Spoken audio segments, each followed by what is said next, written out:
I know you are going to be inspired by something that you hear today in this episode. And I want to invite you right now to decide that you're going to do more than just listen to this. You are going to take some action once you're done to move your life forward. Because after all, we can listen to lots of great things, but if we don't take time to make the changes, then what good does it to us? So know that at the end of this, I'm going to be asking you, what's some little micro commitment you can make to move your life forward, to live more like you want to live, and to be the person that Christ needs you to be? Because after all, here at Christ-Centered Coaches, that's what we are here to do, is to help you move from where you are to where Christ needs you to be. Welcome, everyone. I am so honored to be with you this morning, and I have the pleasure of having an incredible guest with us today. Now, I want to tell you about how we met. We are both in a very high-level mastermind, and it's one where we're there to really promote and learn how to grow our businesses and how to make our impact in the world. She lives on the other end of the country, and we would have never connected if it wasn't for being in this mastermind together. And so I would just like to encourage all of you to get out there, join groups, connect with people, because you never know what wonderful, incredible people you are going to meet. So today I am with Sadia, and we are so blessed because she has written her second book and it is launching today. Today is the day, and it is called You Are the One. And I am going to let Sadia tell you all about it because it is one that I cannot wait to get my hands on. I am so excited about this book. So welcome, Sadia. Thank you so much, Coach Tami. It's so wonderful to be here. Thank you for having me.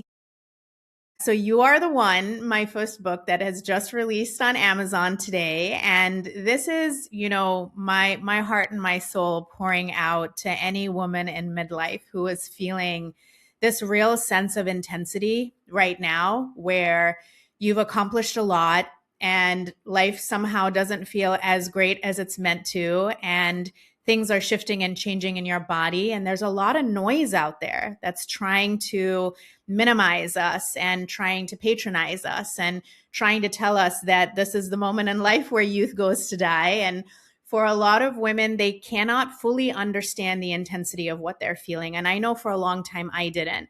But this book, You Are the One, Awaken Through the Trinity of Self, is the story of my own transformation. When I hit the final burnout in my early 40s, where I wasn't so sure I could flirt with that over again. Like, it came to the point where I thought, oh, this time I think we came close enough to the edge. This is just not how we can do it anymore. And from the outside, everything seems fine. I had a wonderful career, 2 beautiful children, a lovely home. Like, there is nothing remiss in my life, but something inside me was saying, I need you to stop. We cannot do it this way anymore. And in that moment, I decided to surrender. I wanted to understand why what I felt in my body and my being seemed so disproportionately huge compared to the circumstances in my life. And I discovered a few things that people will read about in this book. The first is that the pressure and the intensity I felt from spending all these years performing to standards I never got to co-create for myself was actually not even so much about the standards themselves. It was that they had required me to silence parts of myself in order to meet them, to shrink, to fragment, to leave parts of me behind. And resisting the fullness and the fullest expression of myself was now more intense than my body and my being was going to allow me to continue to do. And so I surrendered to it. And I also decided that I didn't want to have to do it the way everyone else had. And I grew up in a big extended family. I love them dearly. But, we always joke about well, I went through it, so you will too. And I had this moment as I looked at my two children where I thought to myself, I have so many brave and courageous women in my family, and I owe them so much because I'm here and I get to be me, but I'm not fully being me. And somehow I think I'm honoring their legacy by staying smaller or by conforming to rules that break my spirit. And what if it's not meant to be like that anymore? What if I get to say, I will honor you for everything you are, but I will put down the suffering. I will choose to completely stop living in a state of suffering and choose joy and love instead. And suffering is an actual state of being, and it's one that we can actually choose to stop. But it means that we have to give up a certain identity that became really comfortable for a long time, that usually became our badge of honor, our marker of success. It became everything we tied ourselves up into. And letting that go can feel a little bit scary. But what lies on the other side of that, when the fog finally lifts and your body starts to calm and your nervous system stops being in a state of survival, and you just allow yourself to be honest with yourself about what your biggest dreams are and how you want to feel and what you want to do, and you almost have that childlike wonder again, everything starts to shift in your life and everything starts to reconnect back into you. And I guide women through the process of my transformation through two of the three gateways in the Trinity of Self, which is devotion to self and reintegration of self. There's gentle integrations at the end of every chapter so that you're not just reading my words, but you're actually allowing your body to guide you back home to the truth of who you are. And then at the end of the book, my hope is that women will be breathing differently, moving differently, seeing themselves differently. And then there's opportunities to keep going and engaging with me and my world further beyond that too. Oh, put down the suffering, that we don't have to keep identifying with that badge of honor of suffering, right? And tell me a little bit more about what that actually looked like in your life. Sure. So what it looked like in my life was, and it does for many women, we are performing in a society that is dominated and created through masculine systems and structures. And I do a lot of blending body energy and soul work together. And so when you look at just the pure physiology and biology of men and women, like we're very different, you know? We have some similarities, but we have a lot of differences, and they're deep. And in women, I believe that a woman's body is the most advanced form of technology we have on this planet. We are able to birth life and grow life in our wombs, but we do a lot more than that. In order for us to be able to do that, we have rhythms and cycles and seasons. And the world around us is not built to honor those. It is actually designed very much through patriarchy and through masculine norms. And they don't follow the same rhythms and cycles. You might not hear a man say, I really need to regulate my nervous system, but you will hear most women resonate with that, especially by the time they hit midlife. And so for me, the suffering was believing it needed to be hard in order for it to be worth it, believing that the greatest success came through the greatest effort. And that effort itself was hard work. We don't say joyful work. We don't say expansive work. We don't say limitless work. We say hard work. It comes through hard work. But why? Like, who decided it had to be hard? What if it's not hard? What if our greatest talents are actually unlocked through our joy rather than through our hardship? And so that sense of like working hard, earning your place, climbing the ladder, being in line, right? You don't get to skip the line and run ahead. So you don't get to quantum leap and collapse time. You got to go through all the motions. I went through it. You're going to go through it too.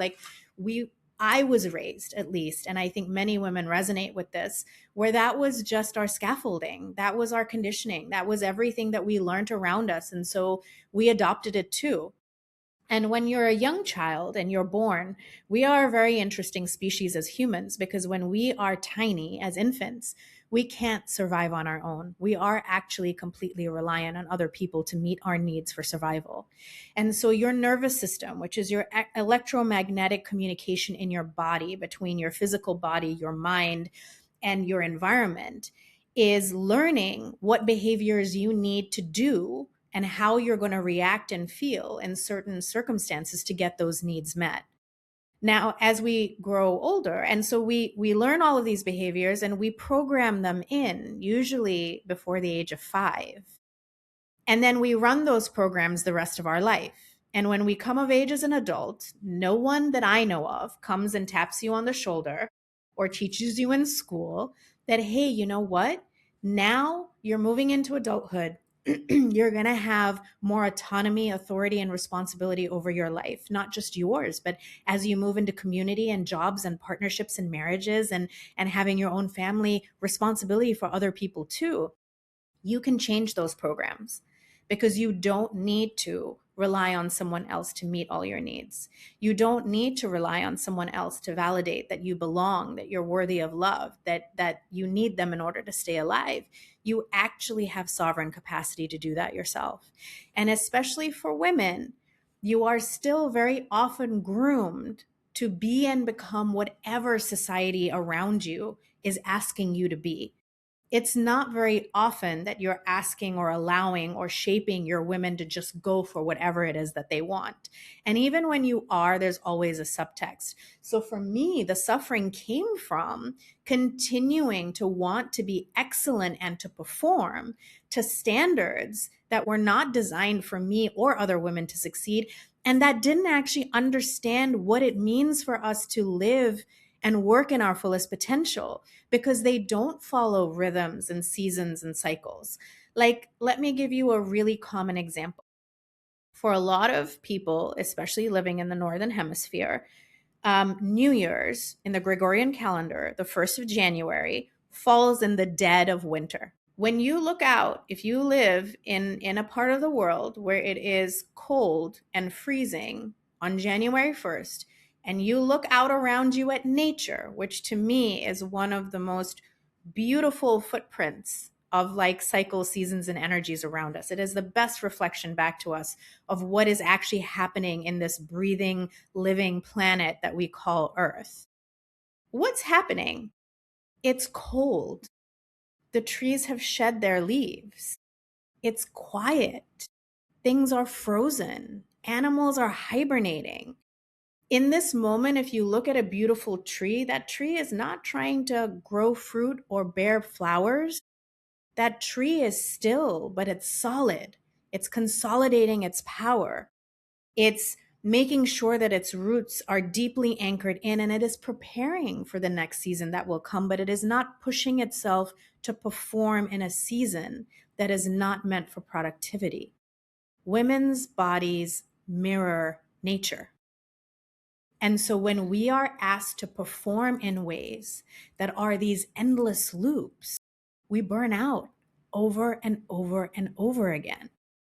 And you start understanding the seasons and the cycles and the rhythms, something that I love working with women with, to really understand their body and like feel the power that comes from knowing that. I built an entire organization around my cycle. When I had the chance to run my own organization, I actually by then understood every month, like, when is my energy the highest? When is it lowest? When will I be able to show up and perform for people? When is it time for reflection? When do we need time off? When do we go hard? And I built it around that because I wanted to know what happens when you do that. I mean, the culture in the organization was wildly successful because what we were doing was we were honoring that for people. So to me, suffering was the denial of the actual truth of how, as women, we get to live in our fullest potential. And it's just not anything that we get taught either in our primary care doctor's offices or in our schools, and certainly not out there in the workforce either. But you are so right. We are waking up to this and just seeking that divine within us, honoring those cycles. And I love what you said about what if it doesn't have to be hard? What if getting your fullest potential isn't about suffering, isn't about making it harder, isn't about running faster? It's about honoring that divine within us. I love that you talked about the cycles. And at the moment you were talking about that, I was picturing, now, how does that actually look in real life? How does that look for the woman who's raising her children? How does that look for the woman who is in her 9 to 5 job? How does that look? And then you gave us a great example of how you were actually able to build your company around the weeks of what week are you going to be able to run the fastest? What week do you need to slow down? And that is so powerful. Can you even imagine if that was the standard? I mean, that to me is part of bringing the matriarchy back into the actual consciousness of the world we live in. When you introduce these things, it's not to the exclusion of other people and their rhythms, but it is to the greater inclusion of a very large part of the population that is currently working too hard in ways that will never yield the outcomes. And so when we look at just in the work world or the business world, when we want to compare things like the performance of women, yes, but you're asking them to do it in a straitjacket on one leg, right? Like, in a way that's not possible. If you fully freed her and her potential and she understood how to tap into it, you would see an acceleration and explosion of potential and talent. And when I work with women, this is what I say. I'm like, you're going to be so excited to see how good this gets to be. You are going to wake up every day and you are going to say, you know what? I can't wait to see what I am capable of today, because you're not going to beat yourself into that performance. You're going to gently listen and guide your way there. And it's going to feel wonderful. And the more you do it, the more you're going to want to do it. And collapsing time is not that we are, people often ask me, like, what does that mean, Sadia? And I'm like, for me, collapsing time means you get towards the outcomes that you most deeply desire with less effort and in less time than you would otherwise. And you collapse time by coming into your fullest potential. So I ran this experiment in my organization where I decided to take for a year the professional development budget that we had for my little team. And instead of investing it in having them go get certifications or do these things that, would look great on their resume, I asked them all to pick things that would really excite them, that they would really enjoy doing, something that they've always wanted to do, but they've never done. And I'm not going to name the things that I paid for, because some people would be like, there is no way you are going to use your budget to pay for that. But I did. And I did it. And I let it unfold.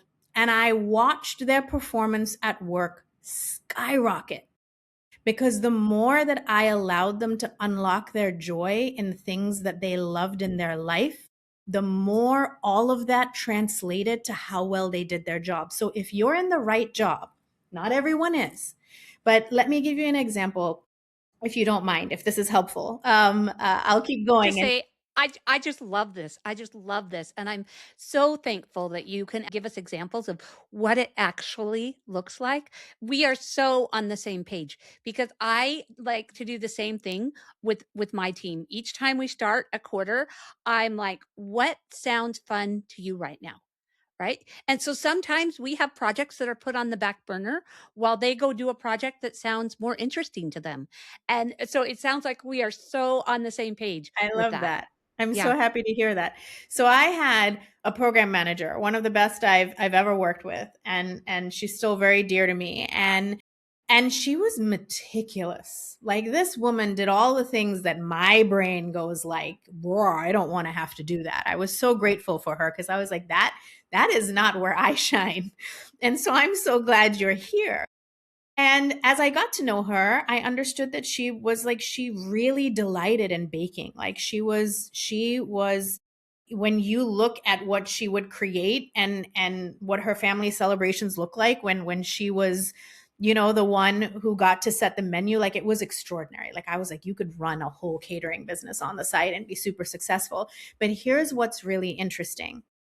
When she is baking, if you think about that craft, there's extraordinary precision to baking. You have ingredients, it's the right measure, it's exactly the right order in order for you to come to an outcome. And sometimes you can get creative and you can mix certain things in order to elevate it even more. But there is an art to that. And so the more I invested in her exploring her creative talents, the more superior her project management got, her workflow management, her time management, her precision, her attention to detail, her creativity. It was the most beautiful thing to watch happen. And these are things where I say we start there. Like, that's just the baseline. And what I wish I had known then that I didn't was that even all of those things done well in the absence of somebody truly allowing themselves to have permission for it to not be hard, to not have to suffer, to not have to prove and perform, and to not have to deny their nature as they're doing it. If I had known that then, I cannot even imagine where that organization could have gone. Because even while I was doing all of these things, I was still looping in all my old patterns. So it's a very high functioning, very high performing, pioneering ways of working and culture. But and on paper, I was doing everything right in my life. My schedule looked like the things that most women dream of having as a working mom.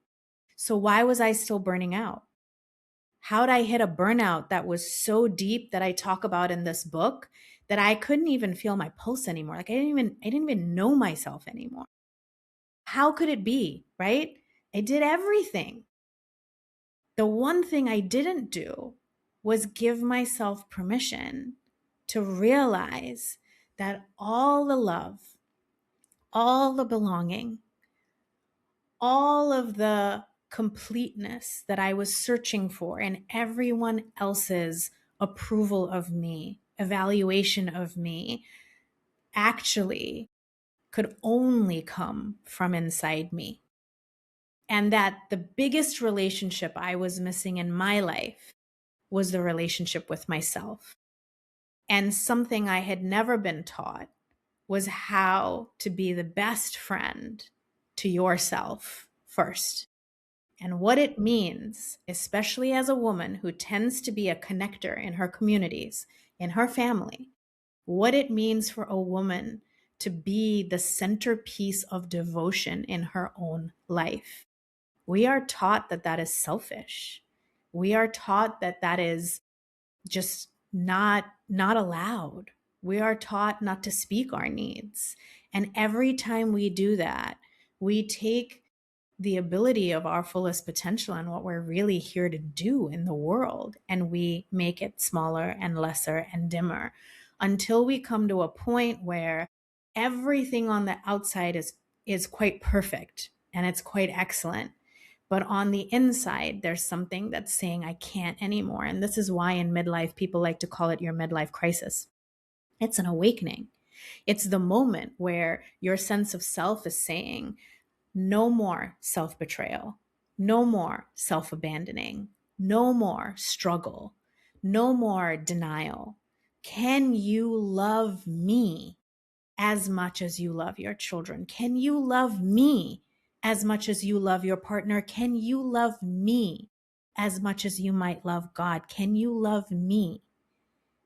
And for a lot of women, the answer to that is that they don't yet, but they can.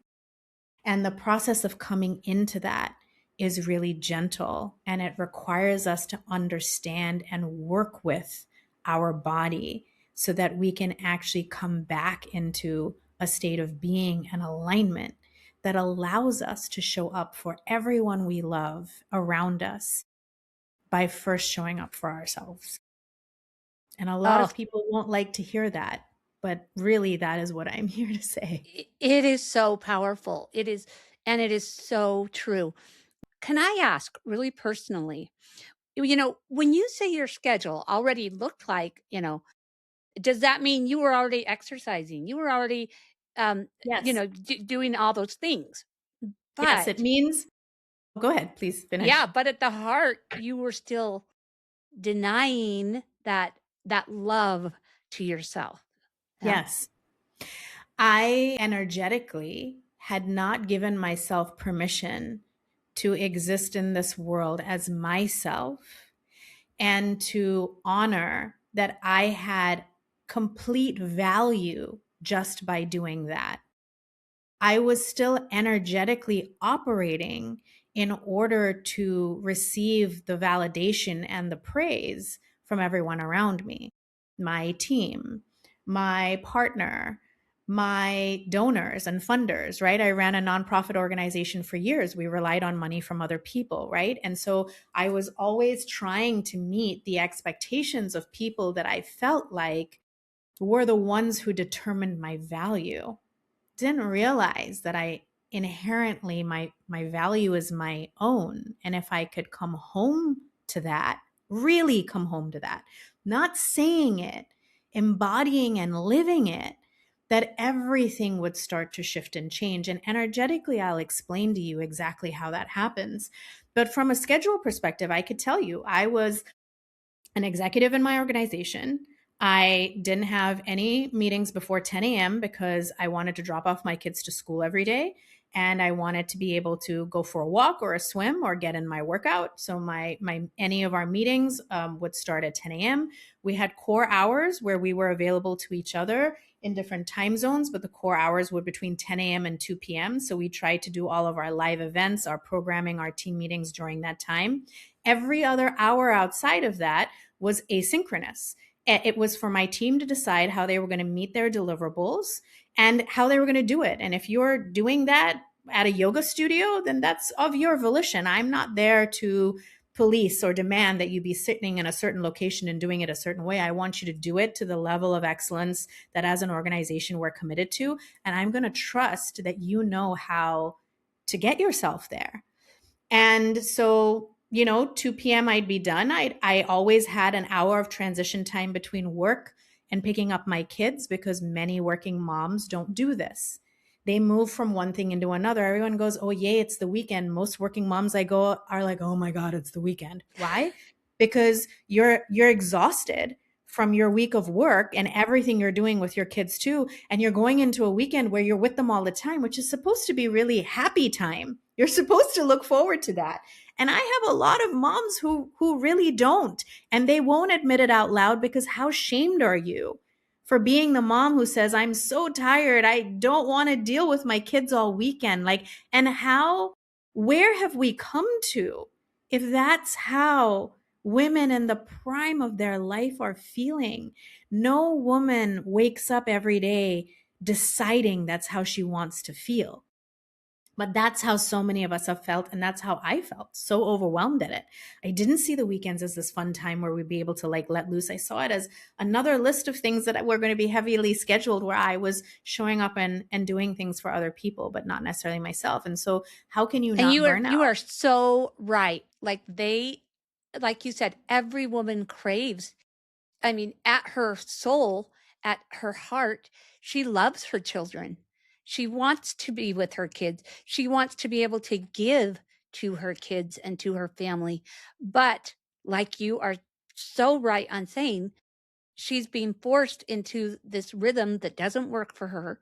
And like you're saying, she is so at burnout by the time the weekend comes. I Yes, mean, but can you even imagine? Can you imagine if we can flip that? When we flip that, can you imagine how that will look for families? Right? absolutely. And so you Like the create more joy. spaciousness. So every working mom I coach, I ask them, I'm like, where's your transition? It doesn't matter if it's 20 minutes on the metro home, a car ride, but what's the transition where you are not present for anything except for yourself? For me, this was between 2:30 and 3:30, right? I stopped everything. I nourished myself. Maybe I went outside. I didn't do anything. I wasn't consuming more stimulation. I wasn't watching TV or doing anything like that, reading a book. I was just being present with myself. In the Tell us evening, more about how you nourish yourself right there in that half an hour. Like you said, you'd go for a walk. mhm. What are some other ways? So, I mean, phone is I not one of them. TV is not one of them. You no. know. Mm-mm. Honestly, for me, one of the most restorative experiences is silence. And there's a lot of people who are very uncomfortable either spending time with themselves or spending time in silence. Many women I know crave it, but then when they get there, they're so stimulated and their nervous system is in this adrenaline rush of go, go, go that they are not sure how to calm down. And this is why devoting to yourself and actually healing your nervous system so that you're not spiking all the time is so important. What I learned through burnout was that no matter what routine and schedule I put in place, even if it was the envy of the town, if my body and my nervous system was still bracing, was still scanning for danger, was still moving performance in the mind, then it was never relaxing. And in those moments of confusion and a lack of clarity, when you're like, I'm not sure what I should be doing, or overwhelmed, that is an energetic disconnection from your own intuition. When your nervous system relaxes and you actually, and your whole body relaxes, it starts to tell you exactly what it needs. Like, I will wake up in the morning and I give myself a hug and I say, Sadia, it is my honor and my privilege to love and take care of you. Tell me what you need today. The first thing I do in the morning, I'm not saying good morning to my partner. I'm not going to hug my kids. I'm not doing it. It's the first thing I'm doing. It's just a few moments quietly with myself. They don't even know it's happening. Because the first person I want to know, how are you? How are you feeling? What do you need from me today? The things that is nourishment, which to me is a holistic 360 way that you take care of yourself and come into a state of being, starts to drop in. What I want to eat for breakfast, how I want to move that day, what in my schedule feels heavy, where would I like more spaciousness? And it drops in. These are your optimization codes. This is your inner genius. We come already coded as individuals uniquely with what this looks like, and particularly as women. And the easiest example I can give is it's like being a plant seed. If you buy a seed for an apple tree and you put it in the ground and it's in the right environment, it grows into a beautiful apple tree. And then eventually it bears fruit, it spreads its seeds, and you can have a whole orchard of beautiful apple trees. It's very rare that that seed, when planted in the soil, will spend many seasons questioning why it's not a sunflower or a pumpkin patch. Doesn't spend a whole lot of time trying to figure out if it should have a different identity. It usually learns how to leverage its environment, the soil, the nutrients, the sunlight, in order to fulfill its purpose that it was coded here for. And it has the capability and the knowledge, which is quite extraordinary when you think about it, of how to do that and how to bear its leaves and how to bear this beautiful fruit and what kind of fruit it will be and in what season and at what timing. It's already coded in. And we're not any different than that. We have all of this coded into us. The program was covered in our infancy when we needed a different program in order to have our needs met, because as a species, we just couldn't survive otherwise. But underneath that old programming lies all of the information of how you optimize yourself, how you nourish yourself, what purpose you're here for, and how you get there. And if we think about it, when you think about something that's in bloom, you're not contracted, right? You're usually expansive. You're feeling expansive. To me, it is the same thing about looking at joy versus looking at hardship. Being in a state of joy doesn't mean that you're laughing all the time.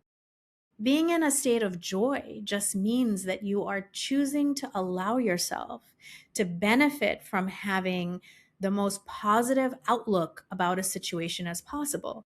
And so people will find it cliche when I say every hardship bears a gift. It doesn't mean that we enjoy it. It doesn't mean that we don't ever have hard times.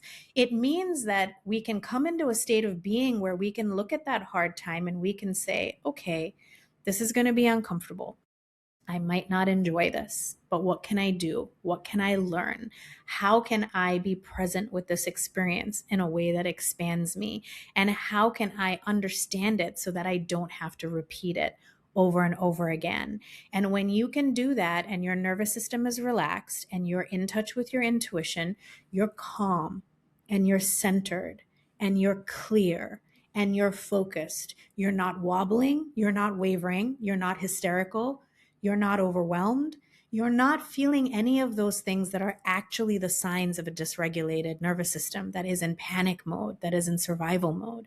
You are completely different. So it doesn't mean that you don't face the difficult thing. It means that you have an inner resource that is very clear on how you have the capability to walk yourself and the people you love most through that thing to an outcome that will be the best outcome that you can have. And if you can do that from a place of gratitude and love and responsibility of self, if every one of us can understand that we are co-creating every experience we have, even the worst ones, then we understand how much power we have to co-create the best ones.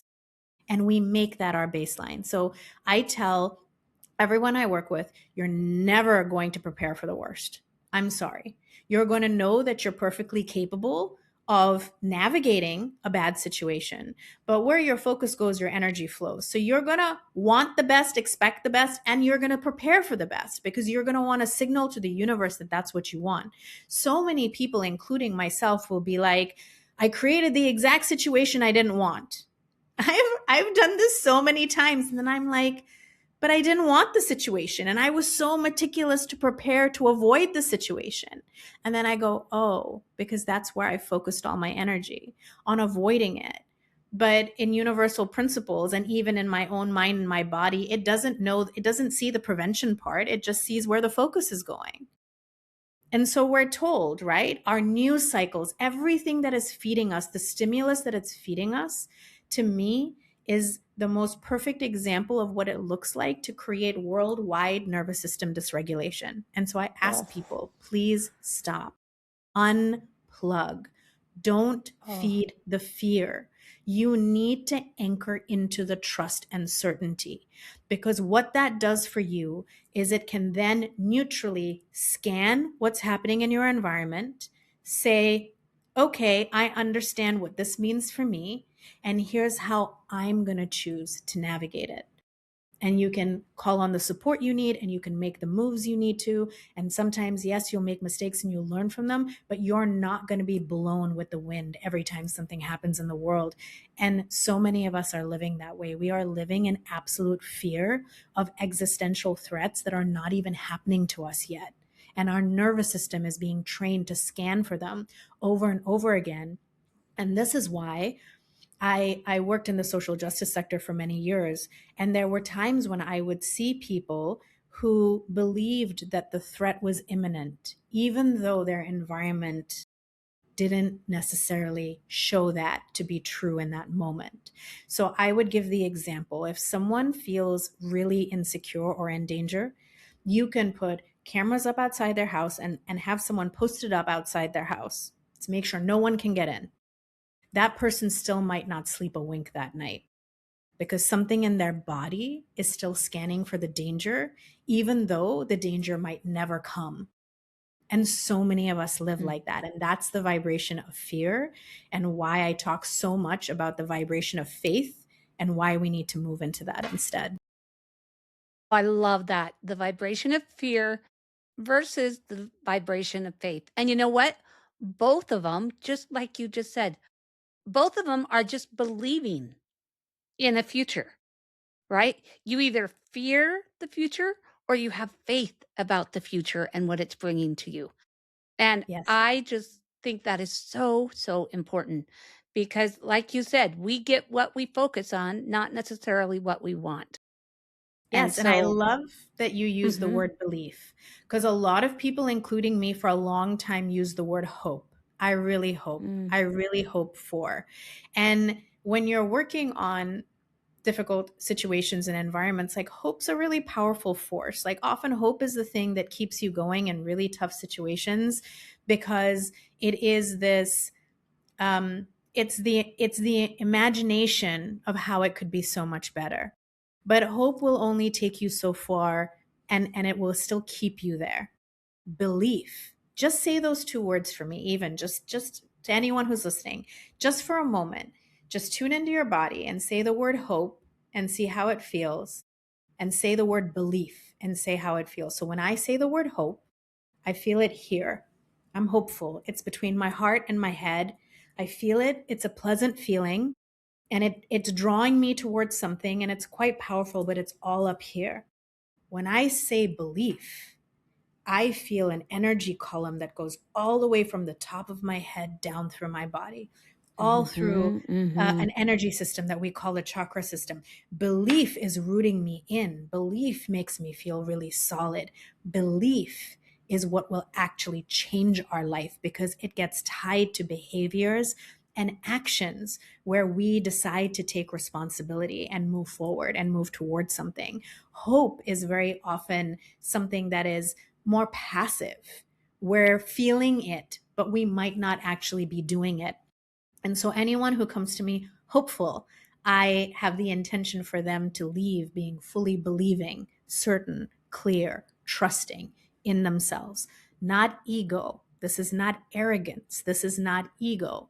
This is a feeling of capability within oneself, where you're not Yes. looking to be stabilized by the world outside of you or people outside of you. You have learned how to completely stabilize yourself. And from here, you can architect a life that is so different. Yes, faith. I just faith and belief in yourself and in that divine potential that is in every single Yes. one of us, just like you said, just like in the seeds and is in nature everywhere for us. We just need to look at nature and believe that we are part of that, right? And And we that are. faith, yeah, we are. We are.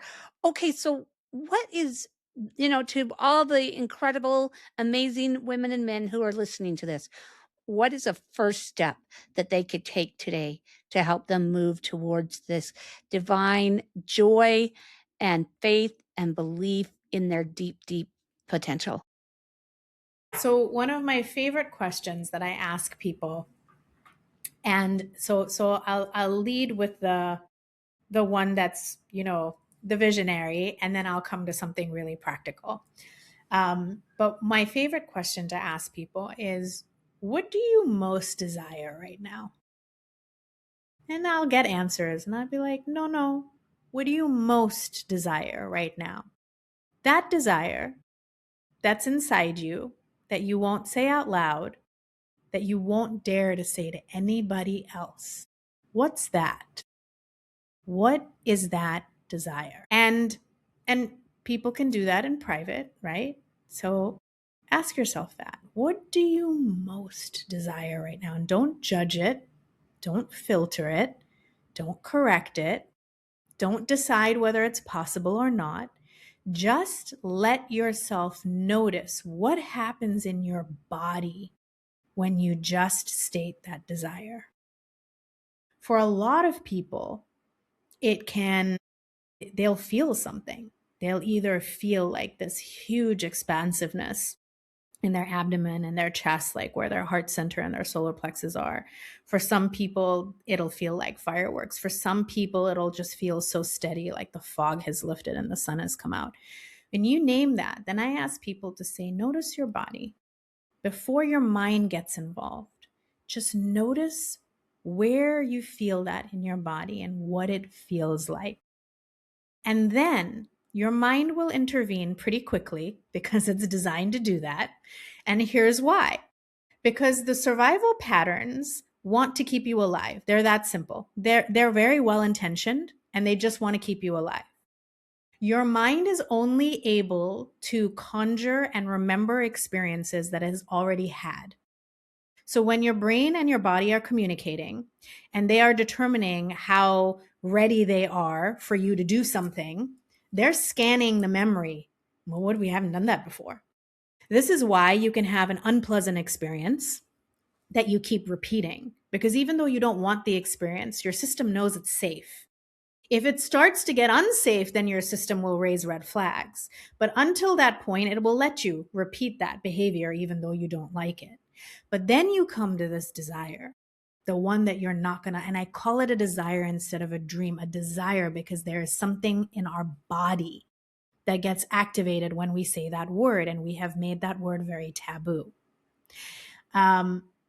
When you activate that inside you, your body is going to respond first with the way that it knows you can feel. And then when your mind gets involved with all of the reasons why you can't do it and have it, because you haven't before.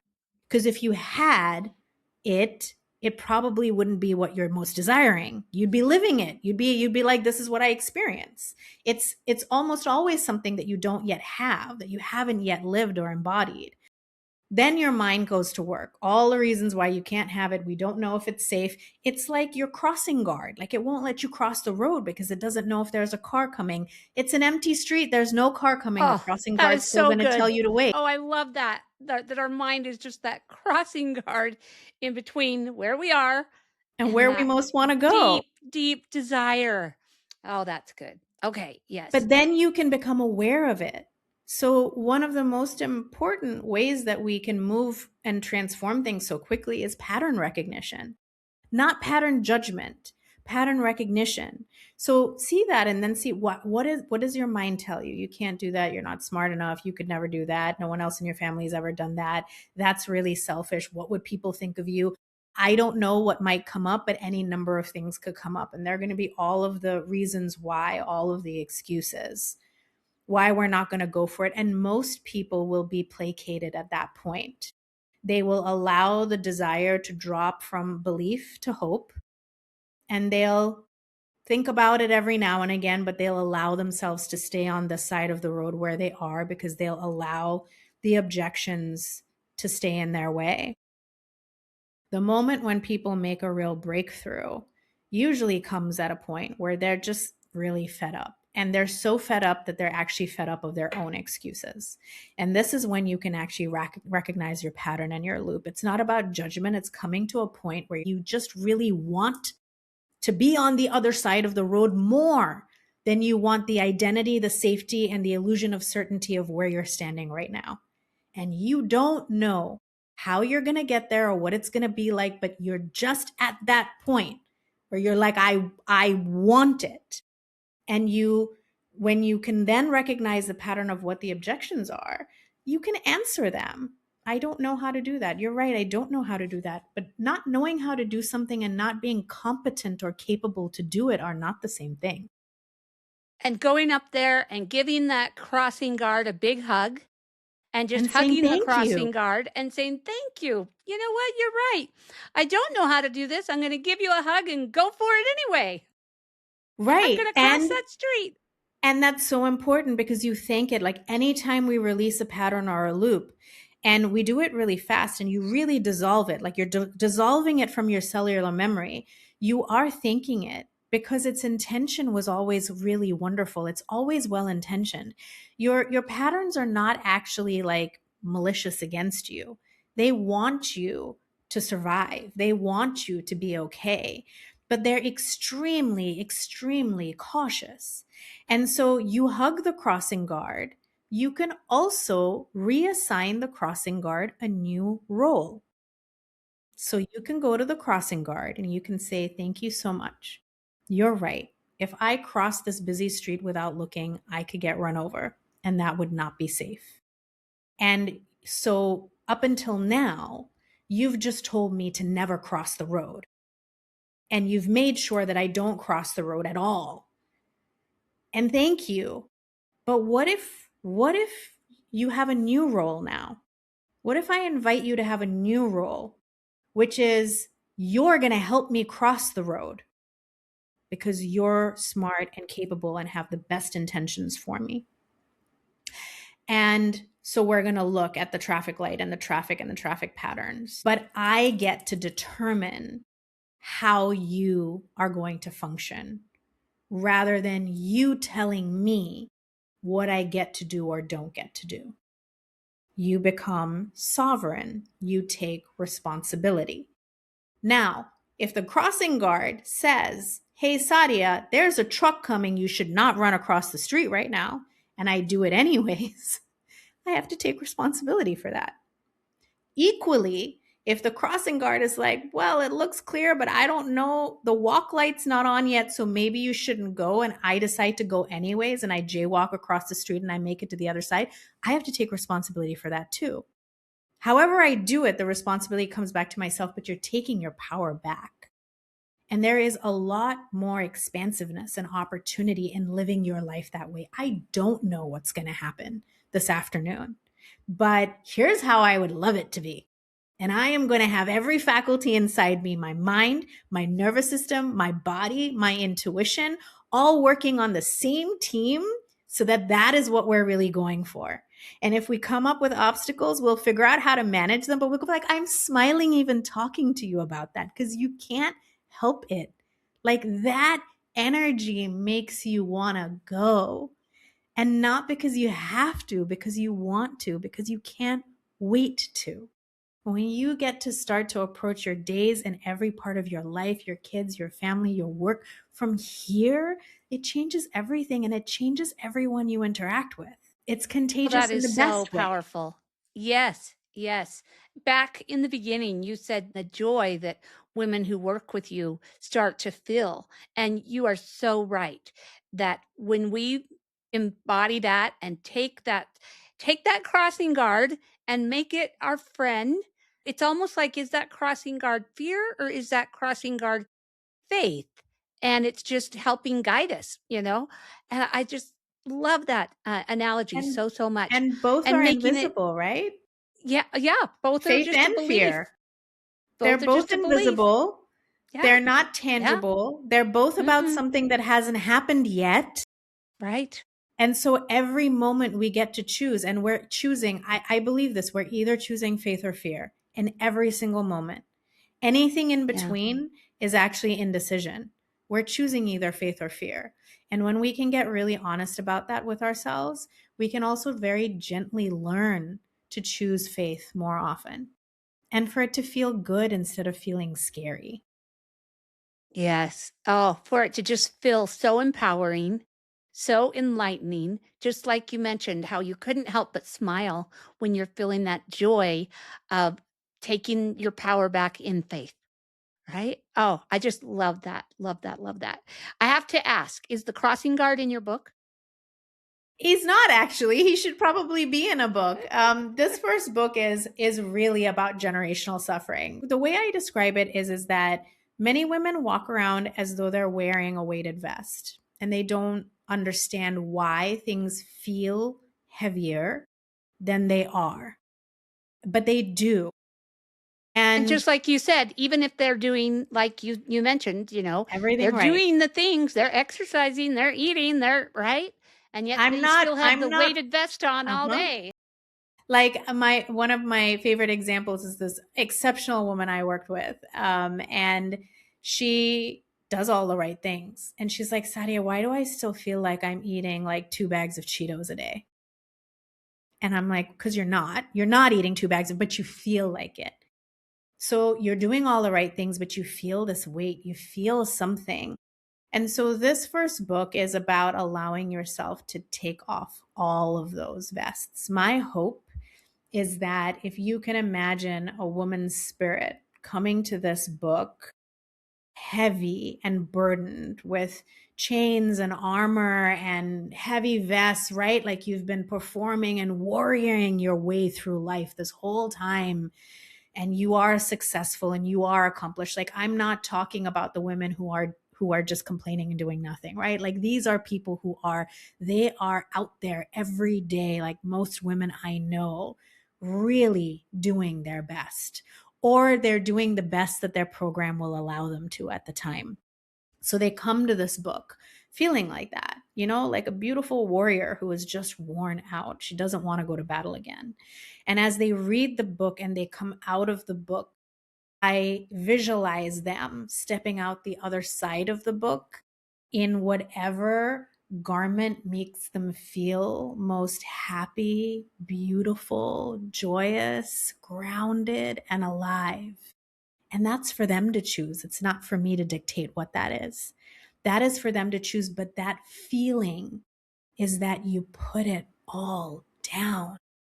And what you put on instead is what you really want. I want to be 45, look like I'm 30, wake up with amazing energy every single day, be actually excited to see my kids when they come home from school, run a business that lights me up, hire a team that is going to be as jazzed about what I do as I do, go out and have some fun, say yes to more things, enjoy my life, make decisions and take accountability for them. Understand that I am the only plan. I'm plan A. There is no plan B, but I'm okay with that. What garment is that I am wearing? What does that look like on my soul? Rather than the I have to, I don't have to, I get to, I choose to, I want to, I decide to. Mm. Oh, Even the that is decisions so that are powerful. hard. That's Yes. what I hope this book will do for anyone who reads it. Oh, that is so, so beautiful. Okay. And it dropped on Amazon today. Today. And and give us the title one more time. Sure, it's called You Are the One. I'll show you. This is a little, this is my proof book. It says not Yes. for resale, but this is what it looks like. This is the cover. Oh, I'll bring it back a little. It's called You Are the Yes. One, Awaken Your Light Through the Trinity of Self. The Trinity of Self is, Hold it it's, up there just one more oh, second in case people sure, want to like take a picture of that or sure. yeah, so they can go out and grab it. Okay. So that's Thank what you it'll so look much. like. It's on Amazon as a paperback and also available as an ebook on Kindle for those who want to take it with them when they're on the go. And yes, I'd be delighted for people to read it. I would be delighted for anyone who reads it and wants to reach out to me and tell me how it went, how they felt. I'm available. That's what I'm here for. Well, yes, and share with us. How can people reach out to you? So my website is easy. It's my name. It's sadiahameed.com. So you can find me there. On Instagram, it's sadia.hameed.co. So, it all follows the same sequence. You can send me an email through my website. You can DM me on social media on Instagram. I'm also on Facebook and LinkedIn with my name, Sadia Hameed. So yeah, I'm available through all those channels. If anyone wants to reach me through you, Coach Tami, you have my information. You can feel free to send them my way. It's hello@sadiahameed.com is my email. So super easy. Oh, this has been joyous to be Thank you. together. It has Likewise. been empowering, right? I just hope that so many people feel that power and want to lean into that faith and that joy and that inner peace, that inner knowing. Awaken that divine within us, lean into it, and know that that is where our true power is. Thank you so, so much for Thank being you with so us here much. today. This has been so joyous, and I just can't thank you enough. Here at Christ Centered Coaches, at the end of each one of our gatherings, we always say, go out and be a blessing. That's so beautiful. Bye.